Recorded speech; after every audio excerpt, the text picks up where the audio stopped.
parler le même langage lorsqu'on évoque les sujets de l'enfance, j'appelle toujours à se référer aux textes fondateurs, ceux autour desquels tous les acteurs se retrouvent, et bien évidemment la Convention internationale des droits de l'enfant. Vous le savez, pour cet anniversaire, je me suis rendue à l'ONU afin de signer pour la France le 3e protocole de cette convention.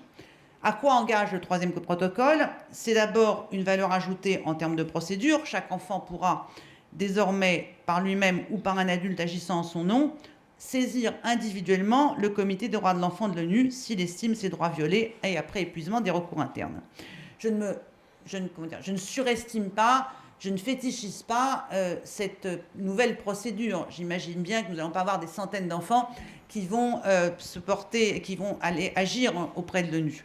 En revanche, ce protocole, il ne faut pas la sous-estimer, a une portée symbolique extrêmement forte. Il remet l'enfant sujet de droit à sa place et surtout lui restitue sa parole. La parole de l'enfant, et la société française n'est pas très innovante, très en avant sur la parole de l'enfant, celle qu'on considère assez peu, qu'on ne veut pas entendre parce qu'elle est dérangeante et qui est souvent entachée d'un doute sur la parole de l'enfant et la vérité, qui ne sont pas toujours la même chose, la parole de l'enfant et la vérité. Mais c'est justement ce qu'il faut savoir faire, c'est prendre la parole de l'enfant, l'écouter, pour à partir de cette parole établir la vérité. Et de ce point de vue, notons quand même que le procès Outreau n'a pas aidé à la prise en compte de la parole de l'enfant. Comment peut-on prendre en charge un enfant victime de violences sexuelles quand on n'accorde pas de crédit à sa parole? C'est absolument impossible. L'enfant qui ne parle pas est un enfant qui ne se soigne pas. La signature du 3e protocole, c'est aussi un message adressé à toutes les institutions, qu'elles soient éducatives, médico-sociales, judiciaires, afin qu'elles accordent la juste place à la parole de l'enfant.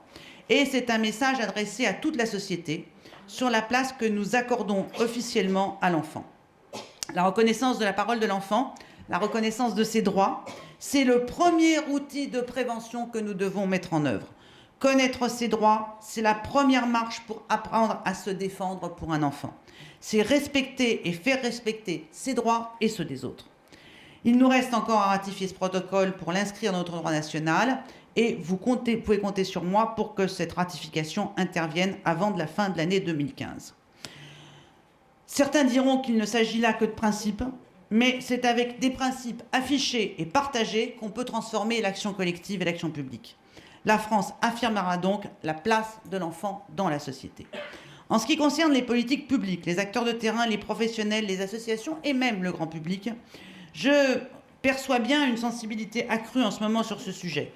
Pour être en contact extrêmement régulier avec des nombreux acteurs qui travaillent autour des enfants, une réflexion s'engage pour mieux prendre en compte la place des enfants dans la mise en œuvre de ces actions. Il faut saisir cette opportunité. Et il est du rôle de l'État d'en assurer la cohérence. Il s'agit notamment du travail que j'ai engagé depuis plusieurs mois autour de la protection de l'enfance dans le cadre d'une grande concertation avec les acteurs. Vous savez, les enfants qui sont placés sous protection de l'enfance sont bien souvent les mêmes que ceux dont vous allez parler aujourd'hui dans ce colloque. Même s'il ne faut jamais croire que tous les enfants protégés par la protection de l'enfance sont victimes de maltraitance.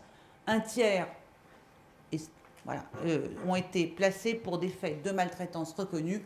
N'assimilons pas tous les parents dont les enfants bénéficient de mesures éducatives à des parents maltraitants. La pauvreté est aussi une maltraitance sociale à l'encontre des familles. Je fais cette précision parce que je lis souvent des choses avec des raccourcis sur la protection de l'enfance. La question de la protection et du repérage des violences exercées à l'encontre des enfants sont évidemment dans le cœur de votre colloque, mais c'est aussi le fil conducteur de nos réflexions. Comment mieux soigner, comment mieux écouter, comment agir mieux et plus rapidement. La proposition de loi d'Igny-Meunier, qui est actuellement en discussion au Sénat, porte des avancées réelles au dispositif de protection de l'enfance, avec notamment l'identification d'un médecin référent coordonnateur pour l'enfance en danger dans les services départementaux. C'était une des recommandations de la Haute Autorité de la Santé. D'autres propositions ont depuis été formulées dans la concertation et seront reprises pour améliorer le dispositif. Il faudra par exemple trouver les bons leviers pour faciliter la saisine de l'autorité judiciaire quand l'intégrité physique ou psychique d'un enfant est menacée, recueillir dans des meilleures conditions la parole de l'enfant et favoriser le développement des lieux d'accueil et d'évaluation pluri-institutionnels, j'y tiens beaucoup, pour les enfants victimes. Je partage la certitude que l'accompagnement des enfants victimes de violences sexuelles doit nous mobiliser dans une démarche coordonnée avec les institutions judiciaires, sociales et de soins. Ces interventions sont encore trop cloisonnées et les professionnels qu'elles mobilisent trop peu formés aux questions spécifiques de repérage des violences et de leur accompagnement et au travail pluri-institutionnel. C'est la raison pour laquelle je soutiendrai la mise en place de formations pluri-institutionnelles centrées sur une meilleure connaissance des besoins de l'enfant et sur la nécessité de penser l'intervention de réseau dans ces situations complexes. La protection des enfants et de toute forme de violence, et a fortiori de violence sexuelle, représente un enjeu considérable pour la société. Pas simplement un enjeu pour les individus et leurs souffrances, mais aussi un enjeu pour l'épanouissement global, parce que les conséquences sont lourdes pour les individus, pour nous tous, et parce qu'elles s'inscrivent dans la durée. Il s'agit d'un enjeu collectif qui nous permet de dire aussi quelle est la société que nous entendons construire, tant nous savons que la reproduction des violences sexuelles subies est un risque permanent pour les victimes. L'optimisme, la foi en l'homme nous pousse à refuser ce déterminisme et à le combattre, à croire aux prises de conscience et à la prévention. Mais je voudrais, pour conclure mon propos, dire qu'il ne faut pas que nous ayons peur de nous interroger et d'interroger l'ensemble des évidences sur lesquelles nos sociétés sont construites. Travailler sur la prévention des violences sexuelles, c'est d'abord travailler sur les mécanismes de domination et particulièrement sur les mécanismes de la domination masculine. Et j'observe que la tolérance, quand ce n'est pas de la complaisance, est encore grande à l'égard de ces dominations. Violer, abuser, frapper, c'est d'abord soumettre l'autre. Et dans un mois, au Sénat, sera examinée la proposition de loi sur la lutte contre le système prostitutionnel.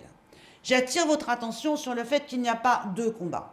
Un combat contre les violences sexuelles faites aux enfants et d'autres qui s'intéresseraient à la lutte contre le système prostitutionnel. C'est la même affaire. La prostitution, l'achat de services sexuels par des clients est la première domination tolérée.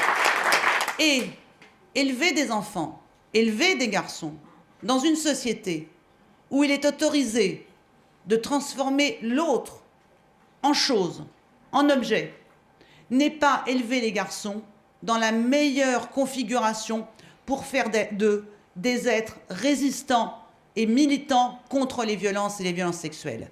Élever les filles en leur disant que c'est toléré, que c'est un usage, que c'est une tradition d'acheter, de louer ou de vendre le corps principalement des femmes. Je sais, il y a aussi des garçons prostitués, mais plus de 90% des prostituées sont des femmes et presque 100% des clients sont des hommes. Élever des filles en leur expliquant qu'il faut à la fois qu'elles protègent leur intimité, les élever en leur apprenant le respect de leur corps, tout en expliquant que l'irrespect du corps des autres est toléré, est extrêmement complexe. Donc je vous invite aussi à vous mobiliser en faveur de la loi contre le système prostitutionnel, car elle est au cœur des sujets que vous traitez. Enfin, un mot, toujours sur la question de la violence.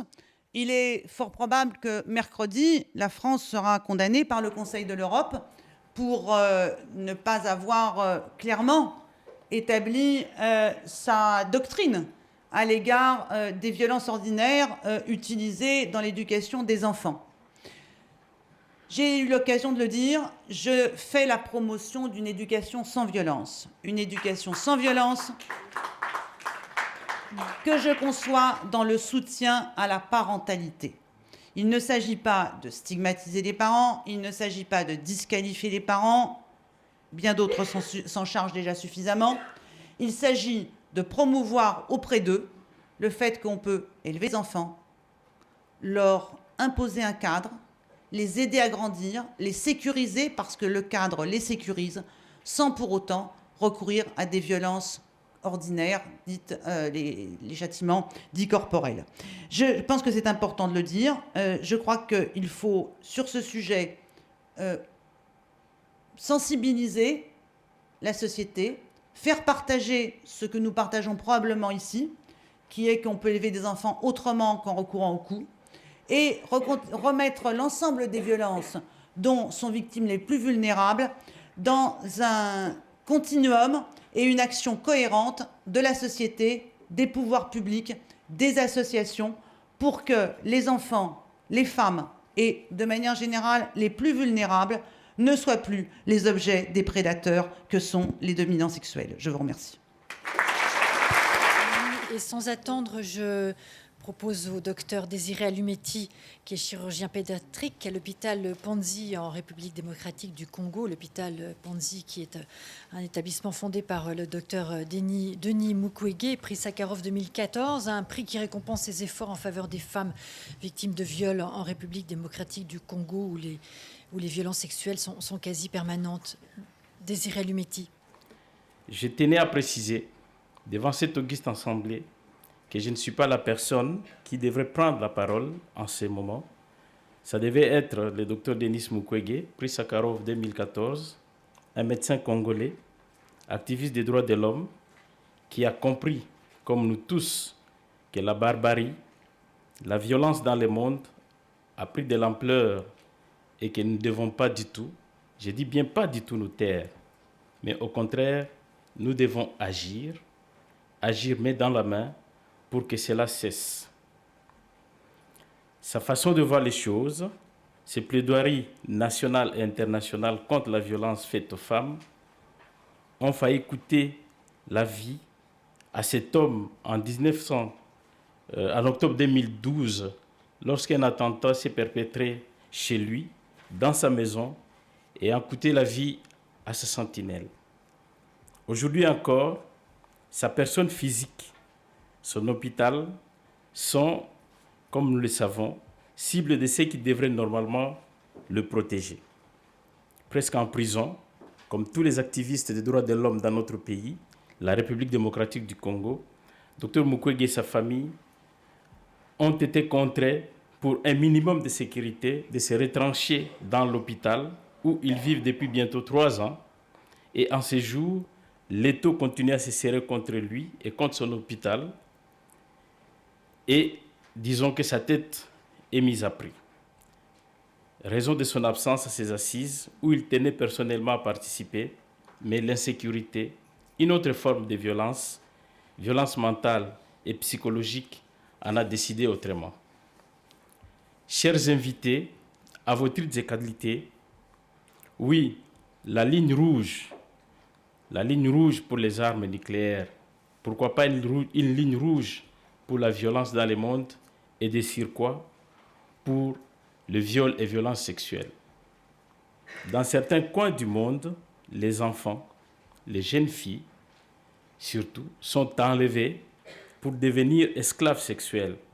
Les cas du Nigeria, du Cameroun, de la Syrie, du Moyen-Orient sont éloquents. Dans mon pays, la République démocratique du Congo, surtout dans sa partie est, les viols et violences sexuelles ont été utilisés et continuent à être utilisés comme une arme de guerre. Les femmes de tous les âges y sont violées avec des conséquences physiques, psychologiques, sociales et juridiques incalculables.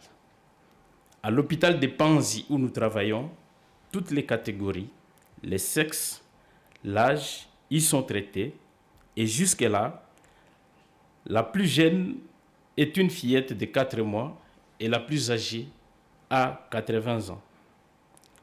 Pourquoi devons-nous continuer à croiser les bras devant la violence et surtout la violence faite aux enfants? Notre silence n'est-il pas complice? Distingués invités, chers participants, saluons le courage et l'abnégation de l'association Mémoire Traumatique et Victimologie pour avoir initié cette enquête dont la valeur du contenu n'est plus à démontrer. J'ose croire qu'avec les résultats de cette enquête et de toutes les communications prévues, nous serons édifiés sur la connaissance et la reconnaissance de la violence, son ampleur, ses conséquences à moyen et à long terme. Nous serons édifiés sur la santé et les droits des victimes des violences sexuelles, et ceci pour que chacun d'entre nous puisse se sentir interpellé à bâtir ces grands édifices que la lutte contre les violences sous toutes ses formes. Nous ne pouvons pas terminer ces propos sans rendre hommage à toutes ces personnes dans le monde, hommes, femmes, enfants, jeunes et vieux, qui ont perdu la vie au décours de cette barbarie du siècle qu'est la violence. Tout un chacun de nous est victime de loin ou de près de cette barbarie. Je pense beaucoup plus aux victimes du 11 septembre, aux victimes du tuerie ou du tueur en scooter de Toulouse, aux victimes de l'EIL, aux victimes de Boko Haram, récemment aux victimes de Charlie Hebdo, aux victimes des interminables conflits armés en République démocratique du Congo et dans la région du Grand Lac africain. Oui, la liste n'est pas exhaustive. Chacun de nous, de près ou de loin, a un ami, un proche, un frère, un voisin. Permettez-moi de paraphraser la Radio France Internationale. 1 million de voisins, oui, 1 million de voisins. Je vous exhorte, chers frères, chers participants, chers invités, de nous lever et observons 1 minute de silence en mémoire de toutes ces victimes. Chers invités, à vos titres et qualités, je souhaite qu'en ce jour du 2 mars, les partages d'expériences et tous nos propos puissent converger vers un objectif commun qui est la dénonciation de la violence sous toutes ses formes, ce qui est la seule base de lutter efficacement contre ces fléaux qui gangrènent le monde. Chers participants, distingués invités, à vos titres et qualités, violer un enfant, violer une femme, c'est nier la valeur intrinsèque du monde, c'est nier notre existence. Ainsi, je vous remercie.